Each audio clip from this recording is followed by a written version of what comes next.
Eh bien, bonjour à tous, bien content de vous retrouver. Comme promis, les petits sujets en pâte d'amande.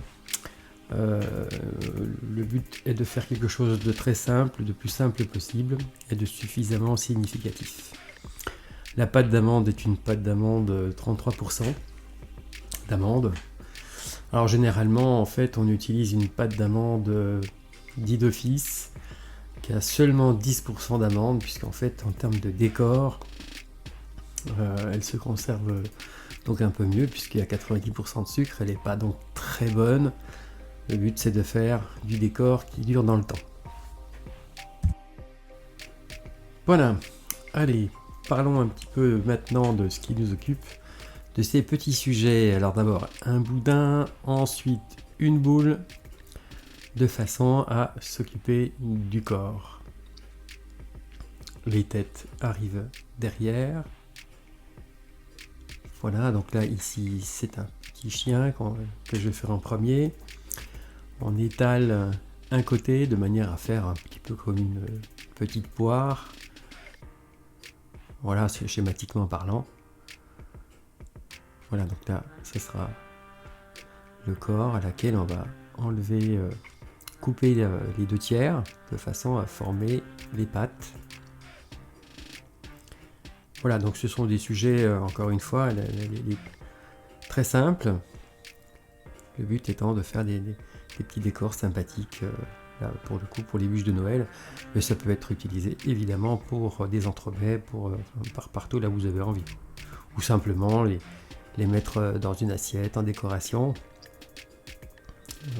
Voilà aussi. Les Allemands appellent ça le massepain. Massepain, en fait, c'est le mot allemand de pâte d'amande. Chez eux, c'est très important. Ils font des sujets beaucoup plus avancés, beaucoup plus évolués que ce que je fais là. C'est pas l'objectif aujourd'hui. Alors voilà, les pattes, les petites papates. Alors maintenant, la tête, donc c'est pas compliqué. Là, ça reste une boule. Alors si vous avez quelques difficultés à les faire tenir, alors là j'ai pas utilisé de sucre glace, ça colle un petit peu.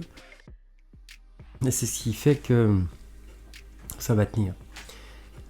Si vous avez quelques difficultés, que ça colle un peu trop à ce moment-là, utilisez un petit peu de sucre glace. Et quand vous collez au blanc d'œuf. Voilà, vous mettez un petit peu de blanc d'œuf et vous posez. Et ça permet de faire tenir la tête. Voilà, ensuite les oreilles. Voilà, on colle ça de chaque côté. Évidemment, de la tête. Voilà, alors on peut les faire d'une autre couleur. On peut les colorer par exemple avec un petit peu de chocolat plastique, cacao, enfin, de manière à lui changer la teinte. Là je ne l'ai pas fait, je suis resté dans les mêmes teintes. Et on peut tout envisager. Là j'ai donné 5 exemples, mais on peut en faire d'autres. Il n'y a que l'imagination qui va éventuellement nous poser des problèmes, mais c'est tout. Voilà, la queue maintenant. Voilà, alors je vous conseille de les préparer un petit peu à l'avance. Ils vont un petit peu sécher aussi, ils vont tenir un petit peu mieux. Et de les utiliser quand vous faites de la pâtisserie par la suite. Voilà, c'est ce que font les professionnels, enfin, j'entends ceux qui font du décor eux-mêmes. On les fait d'avance de manière à avoir tout de près lors des entremets et autre chose. Voilà, une petite entaille pour faire l'ouverture de la bouche, la gueule plutôt, parce que c'est un chien. Voilà, les yeux maintenant.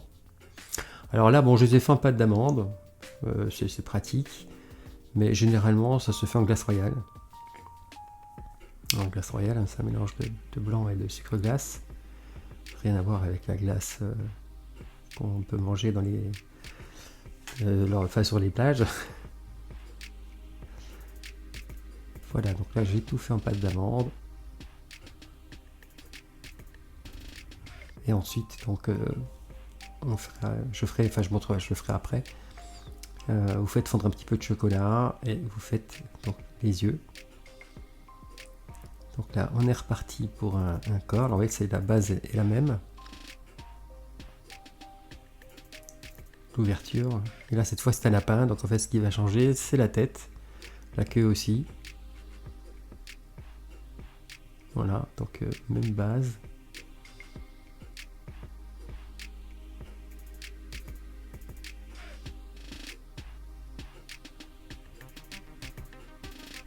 Et là, donc, avec la tête, cette fois, c'est un peu comme le corps, sauf que avec le côté plat du couteau, on fait les oreilles. Voilà. Et ensuite, avec la tête, on vient biseauter un petit peu, là, pour donner la forme de la tête du lapin. On écarte un petit peu les oreilles.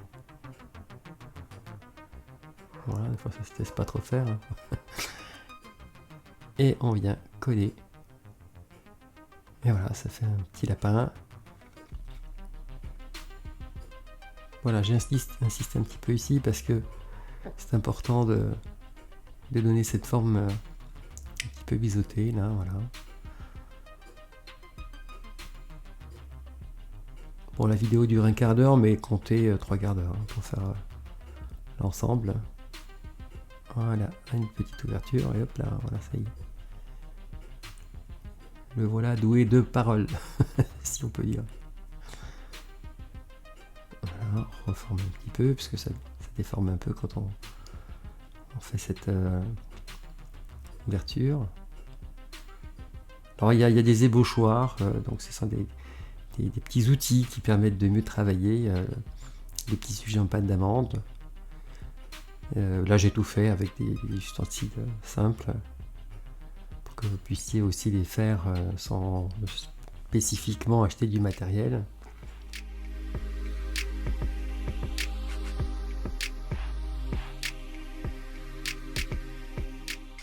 Voilà les yeux, même chose, même principe.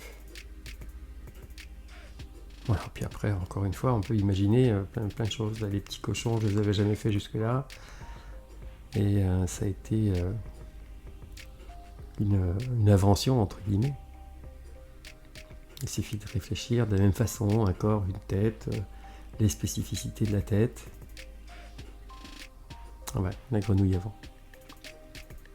Voilà, là, cette fois, on vient faire un corps qui est debout. Voilà, un petit peu aplati pour recevoir la tête.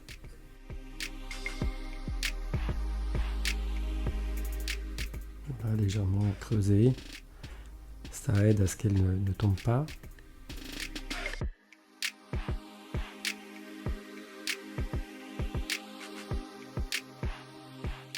On peut aussi donner des travaux pratiques à nos chers enfants avec de la pâte à modeler, pâte d'amande, pâte à modeler, c'est cousin tout ça. Un se mange, l'autre pas, mais ça permet aussi de jouer avec les enfants. Ils vont peut-être préférer la pâte d'amande pour la manger après. Voilà les pâtes. Donc des petits boudins, on écrase légèrement. Donc les pointes. Et on vient donc coller. Voilà. D'un côté, de l'autre. Alors c'est un petit peu plus long parce qu'évidemment il y a 4 pattes à faire.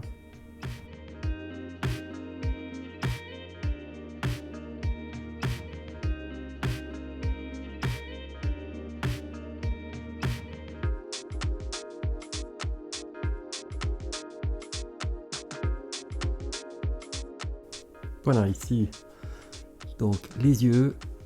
On a des yeux qui sont un petit peu différents. Je fais d'abord des petites boules. C'est un petit peu comme les oreilles du chien.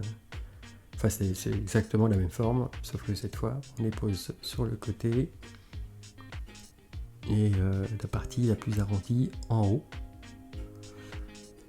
Voilà, comme ça, on vient aplatir. Voilà, pour donner un petit peu plus la forme. Hop là, n'oublions pas de leur donner la parole. Voilà. Voilà, un troupeau, presque. Alors voilà, le cochon. Donc je l'avais jamais fait jusque là. Et ben donc c'est pas bien compliqué. On imagine le corps, voilà, ça fait la tête, une petite boule, une autre petite boule ensuite devant pour faire le groin. Voilà, on vient la poser,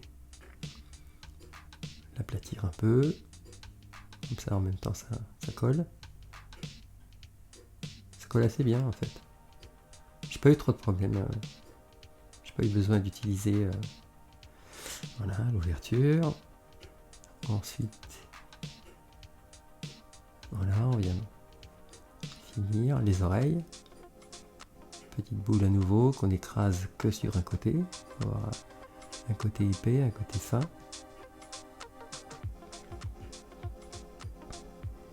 Décolle un peu sur les petites parties, là ça commence un peu à adhérer sur le tour. Et là, donc on vient coller une partie. Voilà, puis on fait redescendre l'autre partie. Voilà. Ça nous fait des petites oreilles sympathiques. Alors ça prend du temps. Je disais, voilà, 3 quarts d'heure il m'a fallu à peu près pour faire l'ensemble. Voilà, il ne reste plus qu'à mettre les yeux, la queue.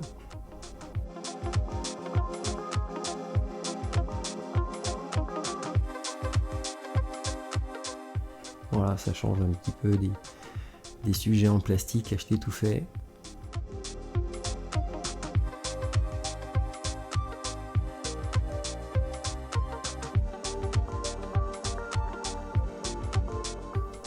Voilà, on entoure un petit peu la queue là pour la faire en tire-bouchon.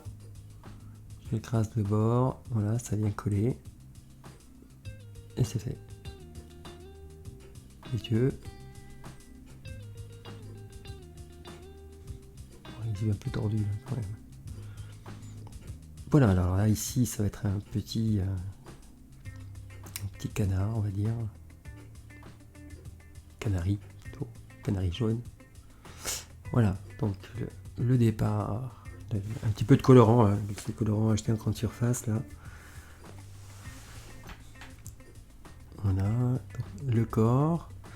Donc cette fois un petit peu biseauté et relevé. Voilà, pour faire la queue. On pose et on vient finir. Voilà, un peu rectangulaire. Donc il reste la tête. Il est assez facile celui-là par rapport aux autres. Petit canari, là c'est sympathique. Hop, la tête. Reste plus qu'à faire le bec et les yeux. Hop, petite ouverture. Voilà, ça y est, lui aussi il peut parler.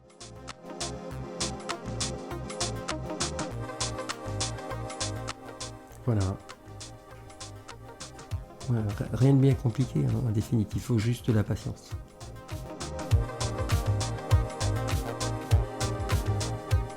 Voilà, ça fait une bûche un peu campagnarde, hein, parce que là je les ai fait pour ça. Lui aussi, je l'avais jamais fait jusque là, j'ai fait une sorte de petit lutin. Lutin, Père Noël, donc il a un chapeau rouge.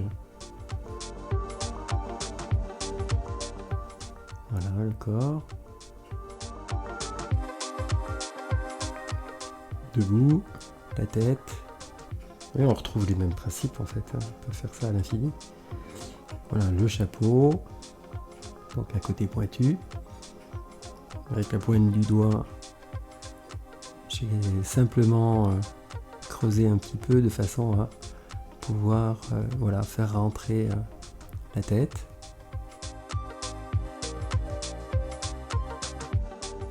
Voilà, c'est fait. Donc il ne reste plus qu'à mettre des bras, des yeux, un nez, et vous avez un personnage. C'est très drôle à faire.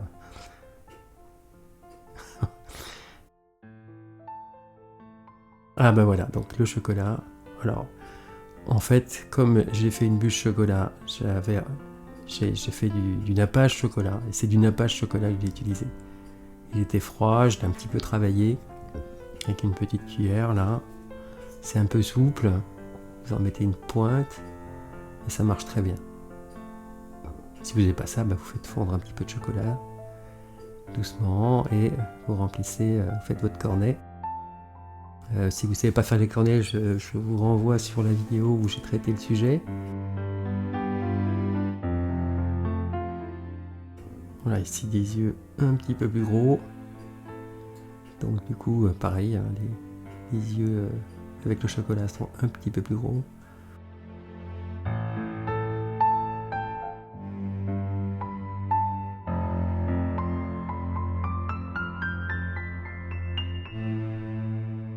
Voilà, de suite ça donne la vie.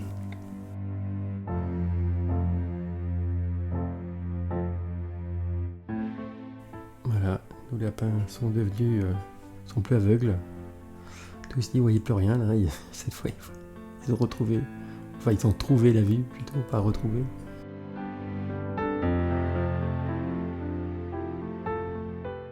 Voilà.